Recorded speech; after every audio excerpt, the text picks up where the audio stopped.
সম্প্রতি রাজধানী বিজয়নগরে দিনে দুপুরে গুলিবিদ্ধ হন ঢাকা ৮ আসনের সম্ভাব্য স্বতন্ত্র প্রার্থী শরীফ ওসমান বিন হাদি। এই হামলার ঘটনায় তদন্ত জোরদার করেছে পুলিশ। ইতিমধ্যেই উন্নত চিকিৎসার জন্য তাকে সিঙ্গাপুরে নেওয়া হয়। এ অবস্থায় হামলায় ব্যবহৃত অস্ত্রের উৎস, যোগানদাতা এবং হামলার পর পলাতকদের সহায়তাকারীদের চিহ্নিত করতে একাধিক দিক থেকে তদন্ত চলছে। এই হত্যা চেষ্টা মামলাটি তদন্ত করছে ঢাকা মহানগর গোয়েন্দা পুলিশ। ডিবি প্রধান মোহাম্মদ শফিকুল ইসলাম জানান, সীমান্ত পথে ভারতে পালিয়ে যাওয়া মূল অভিযুক্তদের সহায়তাকারীদের শনাক্ত ও গ্রেপ্তারের চেষ্টা চলছে।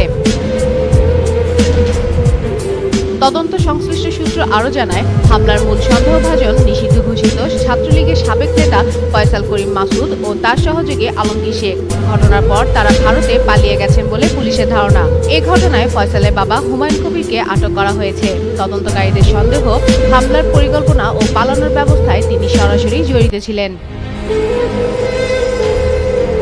সূত্রের তথ্য অনুযায়ী হামলার পর ফয়সাল ও আলমগীর মোটরসাইকেল দিয়ে আগারগাঁয়ে ফয়সালের বোনের বাসায় যায়। সেখানে মোটরসাইকেলের প্লেট নাম্বার পরিবর্তন করা হয়। পরে হুমায়ুন কবির তাদের আমিনবাজার যাওয়ার জন্য সিএনজি চালিত অটোরিকশার ব্যবস্থা করেন। ঘটনার দিন তার অস্বাভাবিক ঘন ঘন বাসার বাইরে যাতায়াত তদন্তকারীদের সন্দেহ আরও বাড়িয়ে দেয়।